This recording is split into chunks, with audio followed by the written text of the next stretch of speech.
So hello guys, welcome back to our channel. So आज की video lecture के अंदर जो हम नेक्स्ट टॉपिक करेंगे वो करेंगे हम displacement reaction. Clear.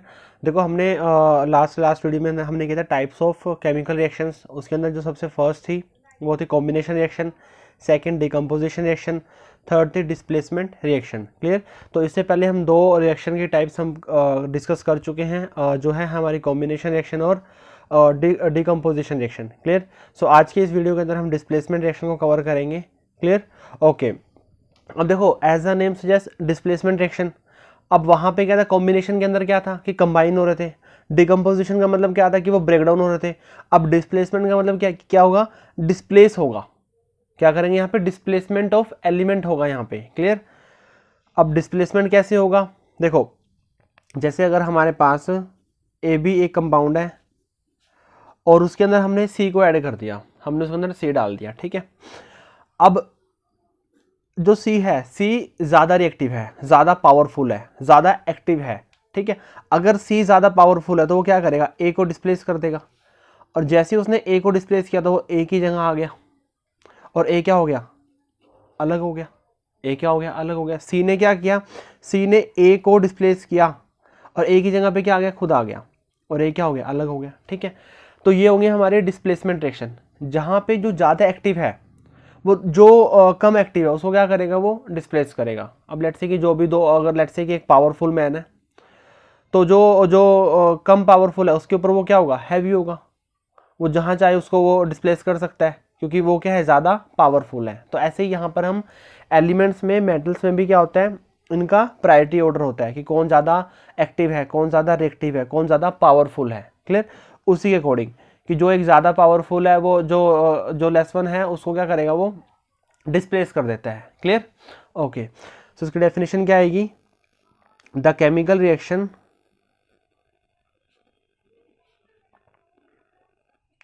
in which more active element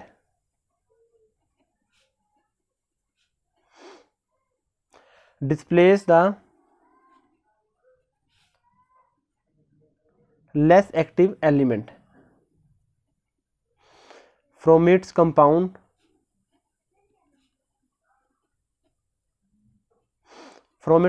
known as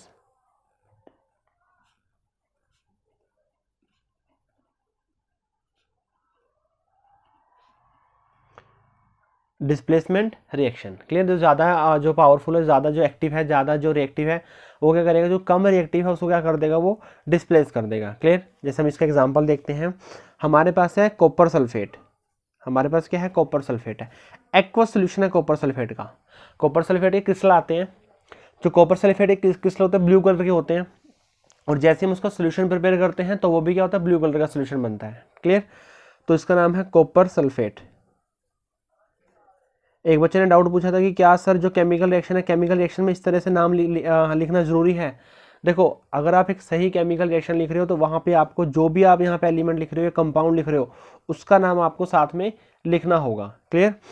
तो कॉपर सल्फेट है, जैसे देखो जो कॉपर सल्फेट के सोल्यूशन के अंदर अगर हम आयरन डाल दें, कॉपर सल्फेट का सोल्यूशन हमने उसके अंदर क्या डाल दिया, आयरन को ऐड कर दिया। ठीक है। आयरन तो क्या होगा, सॉलिड फॉर्म में होगा।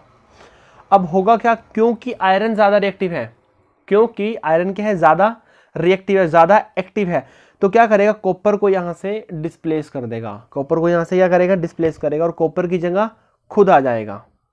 क्या बना देगा, FeSO4। कॉपर की जगह खुद आ गया। अब इसका नाम क्या है, इसका नाम है ferrous sulphate. Ferrous sulphate. Clear. और साथ में क्या आ जाएगा, Cu आ जाएगा। अब ये एक्वस बन गया और कॉपर क्या हो गया, यहाँ पे सॉलिड हो गया। कॉपर क्या हो गया, यहाँ पे सॉलिड हो गया। क्लियर। तो ये ज़्यादा एक्टिव था, ये क्या था, कम एक्टिव था, रिएक्टिव था। तो आयरन ने क्या किया, कॉपर को डिस्प्लेस कर दिया और कॉपर की जगह खुद आ गया। तो ऐसी रिएक्शन को हम क्या बोलेंगे, डिस्प्लेसमेंट रिएक्शन, जहाँ पे एक एलिमेंट, एक कंपाउंड दूसरे को क्या करेगा, डिस्प्लेस करेगा। क्लियर। ओके। अब देखो हमें कैसे पता चलेगा कि कौन ज़्यादा रिएक्टिव है, कौन कम रिएक्टिव है, तो किसको कौन डिस्प्लेस करेगा। क्लियर। तो अब हमें क्या होगा, यहाँ पे हम रिएक्टिविटी सीरीज पढ़ेंगे कि हमें एक टेबल याद करनी होगी रिएक्टिविटी सीरीज की। ठीक है। तो रिएक्टिविटी सीरीज को हम डिस्कस करेंगे यहाँ पे। रिएक्टिविटी सीरीज मेटल की करेंगे, ऐसे नॉन मेटल की भी होती है, पर ज़्यादातर हम जो बात करते हैं वो मेटल की बात करते हैं, रिएक्टिविटी सीरीज ऑफ मेटल। अब देखो रिएक्टिविटी सीरीज ऑफ मेटल में जो सबसे ज़्यादा रिएक्टिव मेटल है ना, वो है हमारा लिथियम। वो कौन है? लिथियम है, ठीक है। अब देखो जो लिथियम है, लिथियम बहुत ज़्यादा ही रिएक्टिव है। आपने देखा होगा जो हमारे जो बैटरीज के अंदर आजकल जो हम यूज़ कर रहे हैं, मोबाइल के अंदर जो बैटरी है या नॉर्मल जो बैटरी है वो लिथियम आयन बैटरी है, क्लियर। क्योंकि लिथियम बहुत ज़्यादा रिएक्टिव है, बहुत जल्दी डिस्प्लेस करता है, बहुत जल्दी चार्ज होती है बैटरी, और लंबे टाइम तक क्या रहती है, वो चार्ज रहती है, ठीक है। और कम स्पेस में ज़्यादा पावर आ जाती है उसमें। जो नॉर्मल हमारी बैटरी होती है या इन्वर्टर बैटरी होती है वो हमारी लिथियम की नहीं होती, ठीक है। वो हमारी नॉर्मल लेड की बैटरीज होती हैं या फिर निकल की बैटरीज होती हैं वो, ठीक है। तो जो मोबाइल्स के अंदर यूज़ कर रहे हैं वो लिथियम आयन बैटरी यूज़ कर रहे हैं। और वो भी दिन दूर नहीं है कि जो हमारे घर में जो इन्वर्टर लग रहे हैं उनमें जो बैटरी डिस्प्लेस होकर वहाँ पर भी लिथियम आयन बैटरी आने वाली हैं, जिनकी लाइफ बहुत ज़्यादा होगी, अराउंड 20 to 25 ईयर्स होगी। नॉर्मल जो बैटरी है हम 3 से 4 साल चलती है, जो लेड वाली है, ठीक है। लेड और कार्बन की, लिथियम की बहुत पावरफुल होती है, कम स्पेस में ज़्यादा पावर होती है इसमें। तो सबसे ज़्यादा रिएक्टिव कौन हुआ? Lithium, most reactive. देखो हमने इसको हम 6 के ग्रुप्स में करेंगे, हम जो सीरीज को करेंगे आज 6 के ग्रुप्स में करेंगे, ठीक है। सबसे ज़्यादा है लिथियम, लिथियम के बाद होगा पोटेशियम, लिथियम के बाद कौन है? पोटेशियम है, ठीक है। अब कई बुक्स के अंदर लिथियम देख नहीं रखते, बट लिथियम सबसे ज़्यादा रिएक्टिव है। लिथियम के बाद है पोटेशियम, पोटेशियम के बाद आएगा सोडियम, लिथियम के बाद पोटेशियम, पोटेशियम के बाद सोडियम, सोडियम के बाद क्या आएगा? कैल्शियम, मैग्नीशियम और एल्यूमिनियम। जो फर्स्ट सेट हमारा 6 का बना वो क्या बना? Lithium, potassium, sodium, calcium, magnesium, aluminium, clear. ये जो है वो क्या है? बहुत ही ज़्यादा रिएक्टिव है, हाईली रिएक्टिव, हाईली रिएक्टिव है ये, ठीक है। अब लिथियम के बाद जो नेक्स्ट हम एल्यूमिनियम के बाद जो नेक्स्ट 6 का ग्रुप बनेगा वो क्या बनेगा? जिंक आएगा यहाँ पर, iron, cobalt, nickel, tin, lead.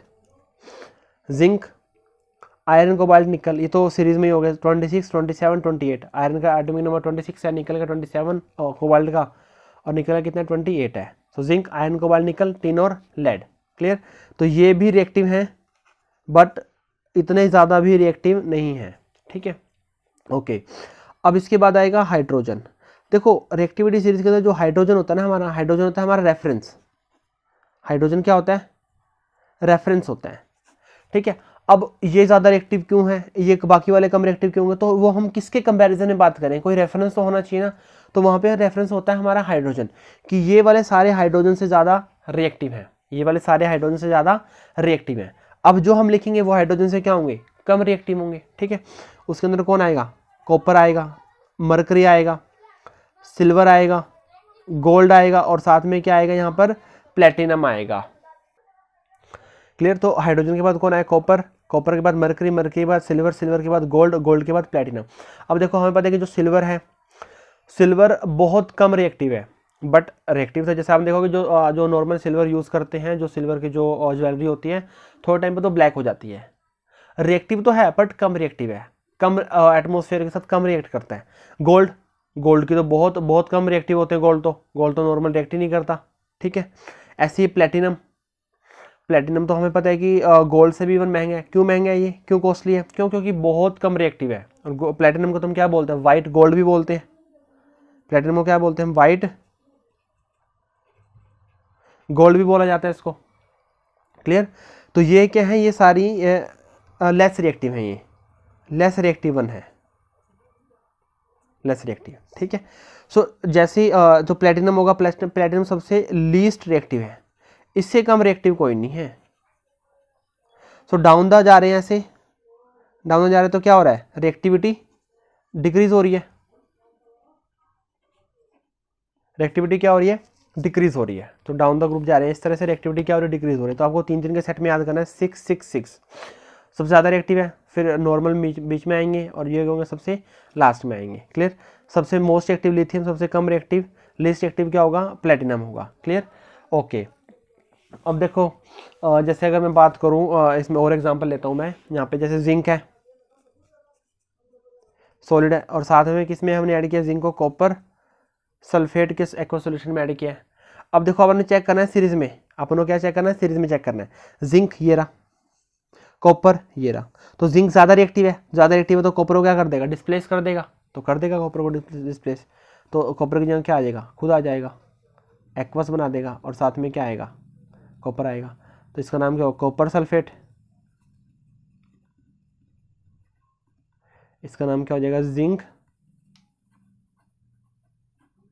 Sulphate. Clear. तो इस तरह हमने रिएक्शंस को करना है। यहाँ पे एक रिएक्शन अगर हम और करें, यहाँ पे लेड की करते हैं Pb, लेड सॉलिड फॉर्म में लिया हमने, CuCl2 कॉपर क्लोराइड या फिर क्यूपरी क्लोराइड। ठीक है जी, ये तो क्या है, हमारा एक्वा सोल्यूशन है। अब देखो लेड है यहाँ पे कॉपर है, ज़्यादा रिएक्टिव कौन है, ऑब्वियसली लेड ये रहा और कॉपर ये रहा। तो चाहे एक ही प्लेस ऊपर क्यों ना हो, लेड ऊपर है कॉपर क्या नीचे है, तो कॉपर लेड क्या है, ज़्यादा रिएक्टिव है। ठीक है, तो लेड ज़्यादा रिएक्टिव है तो क्या करेगा, कॉपर को डिस्प्लेस कर देगा और उसकी जगह खुद आ जाएगा। ठीक है, लेड क्लोराइड और कॉपर क्लोराइड नाम लिख लेना इसके। क्लियर। तो जैसे ये रिएक्टिविटी सीरीज हमने डिस्कस की है, ये थी हमारी मेटल्स की। यहाँ पर हम किसकी बात करें, मेटल्स की बात कर रहे हैं। ठीक है, चलो पहले मैं आपको इसका रीज़न बताता हूँ कि रिएक्टिविटी सीरीज का रीज़न क्या है, फिर हम एक आधा एग्जाम्पल और करेंगे यहाँ पे। नेक्स्ट मैं आपको बताऊंगा रीज़न ऑफ रिएक्टिविटी।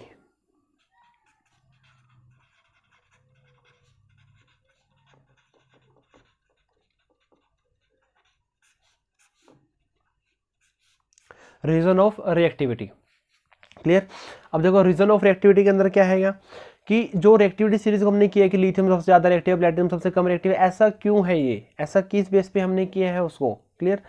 तो देखो हमने 9th क्लास में पढ़ा था कि जो मेटल्स होते हैं, metals are electropositive in nature और while non metals are electronegative in nature. Metal का नेचर कैसा होता है, इलेक्ट्रोपॉजिटिव मतलब वो इलेक्ट्रॉन लूज करना पसंद करते हैं। ठीक है, metals are electropositive in nature, metals are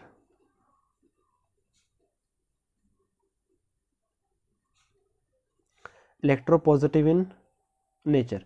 electropositive in nature का मतलब क्या है, जैसे लेट्स से कि जैसे सोडियम है, सोडियम क्या करेगा, सोडियम को चाहिए कि वो इलेक्ट्रॉन क्या कर दे, लूज कर दे। क्यों, क्योंकि सोडियम का एटॉमिक नंबर कितना है, 11 है। सो 281, एक इलेक्ट्रॉन उसके पास क्या है, एक्स्ट्रा है। सो हमने किया था ना कि जिसका ऑक्टेट कंप्लीट होगा वो क्या होगा, स्टेबल होगा।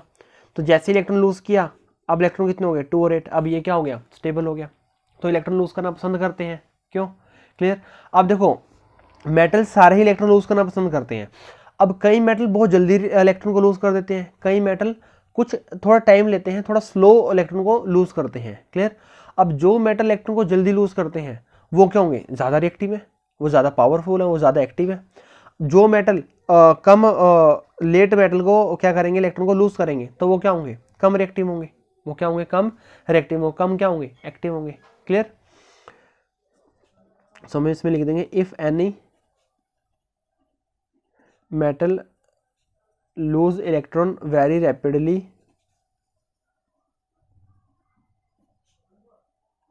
then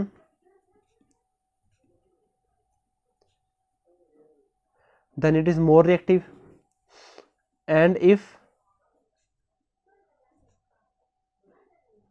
any metal lose electron less rapidly then it is less reactive। ठीक है, जो मेटल जल्दी इलेक्ट्रॉन को लूज करेगा वो क्या होगा, ज़्यादा रिएक्टिव होगा, ज़्यादा एक्टिव होगा। जो मेटल इलेक्ट्रॉन क्या करेगा, लेट लूज करेगा, वो क्या होगा, कम रिएक्टिव होगा, कम एक्टिव होगा। क्लियर। तो ये है हमारा रीजन ऑफ रिएक्टिविटी का। क्लियर। अब वैसे तो हम मेटल की रिएक्टिविटी सीरीज की बात करते हैं, वही हमारी मेन है, बट हम उसमें थोड़ी नॉन मेटल की भी रिएक्टिविटी सीरीज की बात करते हैं। Clear. So reactivity series of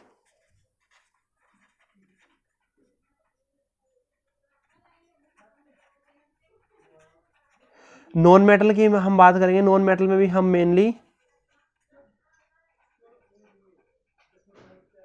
group 17 की बात करेंगे। नॉन मेटल में हम ग्रुप 17 की मेजरली बात करेंगे। क्लियर। अब ये ग्रुप पेड क्या होते हैं, जो आगे फर्दर चैप्टर में हम उसमें डिस्कस करेंगे। अभी इतना ध्यान रख लो कि जो फ्लोरीन है वो ज़्यादा रिएक्टिव है, क्लोरीन कम रिएक्टिव है, ब्रोमीन उससे कम रिएक्टिव है, और आयोडीन क्या है, उससे भी कम रिएक्टिव है। सबसे ज़्यादा रिएक्टिव फ्लोरीन, फिर क्लोरीन, फिर ब्रोमीन और फिर आयोडीन। क्लियर। हमें सिर्फ यही याद रखना है नॉन मेटल में फ्लोरीन, क्लोरीन, ब्रोमीन और आयोडीन। क्लियर। क्वेश्चन कैसे आएगा? क्वेश्चन आएगा कि लेट्स से कि हमारे पास क्या है, NaBr है, NaBr इसके एक्वस सोल्यूशन के अंदर है, ये हमने उसके अंदर क्लोरीन गैस को ऐड कर दिया। अब ये ब्रोमीन है, ये क्या है, क्लोरीन है। ब्रोमीन कम रिएक्टिव है, क्लोरीन क्या है, ज़्यादा रिएक्टिव है। तो क्लोरीन क्या करेगा, ब्रोमीन को डिस्प्लेस कर देगा और क्लोरीन की जगह ब्रोमीन की जगह खुद आ जाएगा और ये क्या बन जाएगा, एक्वस। रिएक्शन को कर देंगे हम बैलेंस। सो हमारा क्वेश्चन सॉल्व हो गया। क्लियर। तो जो ज़्यादा रिएक्टिव होगा, जो नॉन मेटल है होगी, वो क्या करेगा, लेस रिएक्टिव को क्या कर देगा, वो डिस्प्लेस कर देगा। क्लियर। तो ये थी हमारी डिस्प्लेसमेंट रिएक्शन, उसके हमने एग्जांपल्स किए। Clear.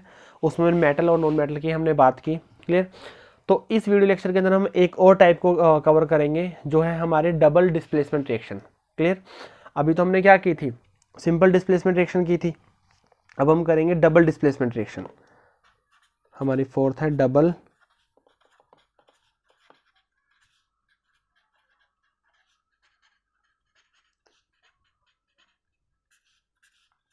Double displacement reaction. Clear. Okay. देखो हमने अभी किया डिस्प्लेसमेंट रिएक्शन। डिस्प्लेसमेंट रिएक्शन में क्या था, जो ज़्यादा रिएक्टिव था वो कम रिएक्टिव क्या कर रहा था, डिस्प्लेस कर रहा था। अब यहाँ पे डबल डिस्प्लेसमेंट का मतलब है कि आपस में एक दूसरे को डिस्प्लेस करेंगे। आपस में क्या करेंगे, एक दूसरे को डिस्प्लेस करेंगे। जैसे मैंने लिख दिया AB plus CD, AB plus CD, A और B है, CD है। ठीक है। अब ये भी कंपाउंड है, ये भी कंपाउंड है। यहाँ पे क्या था, एक कंपाउंड था और एक क्या था, एलिमेंट था। यहाँ पे दोनों कंपाउंड है, तो दोनों ही आपस में क्या कर देंगे, आयंस को एक्सचेंज कर देंगे। मतलब यहाँ पर बन जाएगा AD और यहाँ पर बनेगा CB। एक बनेगा AD और एक बनेगा CB। अब आप बोलोगे सर आपने AC क्यों नहीं बनाया, आपने सर BD क्यों नहीं बनाया। ठीक है। देखो मैं आपको यहाँ पे बता दूँ, ये जो फर्स्ट में हम लिखते हैं वो लिखते हैं पॉजिटिव चार्ज ज़्यादातर। फर्स्ट क्या है, पॉजिटिव का है, और सेकंड क्या है, नेगेटिव वाला है। ठीक है। सो पॉजिटिव नेगेटिव के पास जाएगा, ये हमें पॉजिटिव नेगेटिव है, यहाँ पर पॉजिटिव नेगेटिव है, तो अगर डिस्प्लेस होंगे तब भी तो पॉजिटिव नेगेटिव के साथ कंपाउंड बनाएगा ना। पॉजिटिव पॉजिटिव के साथ या फिर नेगेटिव नेगेटिव के साथ थोड़ा कंपाउंड बनाएगा। सो पॉजिटिव नेगेटिव के साथ बनाएगा तो AD, और पॉजिटिव हाँ ये पॉजिटिव और ये नेगेटिव CB। इसलिए मैंने C पहले लिखा और B बाद में लिखा, मैंने BC नहीं लिखा, यहाँ पे मैंने CB लिखा है। ठीक है। ओके। सो इसमें पहले डेफिनेशन लिखते हैं। So the chemical reaction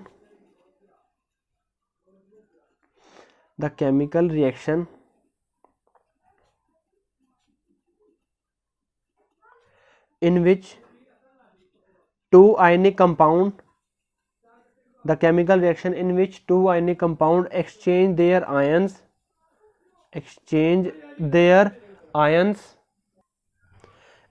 their ions and form two new ionic compounds। इसके अंदर क्या है, द केमिकल रिएक्शन इन विच दो आयनिक कंपाउंड है, एक्सचेंज देयर आयंस, आपस में आयंस को क्या कर रहे हैं, एक्सचेंज कर रहे हैं, and form two new ionic compound, और दो हमें नए आयनिक कंपाउंड यहाँ पर क्या हो रहे हैं, फॉर्म हो रहे हैं। क्लियर। इस रिएक्शन को हम और भी बोलते हैं, it is also known as partner exchange हो गया, एंड मेटाथीसिस भी यही होता है, पार्टनर एक्सचेंज, मेटाथीसिस रिएक्शन। अगर कहीं पे डबल डिस्प्लेसमेंट की जगह पार्टनर एक्सचेंज लिखा हो या फिर जस्ट मेटाथीसिस लिखा हुआ है, ये टर्म थोड़ी कॉमन है, कई बार पेपर में ऐसे कंफ्यूज करता है कि मेटाथीसिस दे देगा आपको डबल डिस्प्लेसमेंट की जगह, तो आपको ध्यान रखना है कि मेटाथीसिस भी क्या है, एक डबल डिस्प्लेसमेंट रिएक्शन है वो। क्लियर। एग्जाम्पल करते हैं। एग्जाम्पल ये हमने पहले भी किए हुए हैं। जैसे हमारे पास सोडियम सल्फेट है एक्वस, उसके अंदर हमने बेरियम क्लोराइड को डाल दिया, ये भी एक्वस है। क्या फॉर्म होगा, बेरियम यहाँ से, सल्फेट यहाँ से, बेरियम सल्फेट, और बेरियम सल्फेट तो क्या, तो सॉलिड, ये तो क्या फॉर्म करता है, प्रेसिपिटेट फॉर्म करता है। ठीक है। और साथ में क्या फॉर्म होगा, NaCl फॉर्म होगा, ट्वाइस ऑफ। क्लियर। तो नाम लिखना है इसके, सोडियम सल्फेट,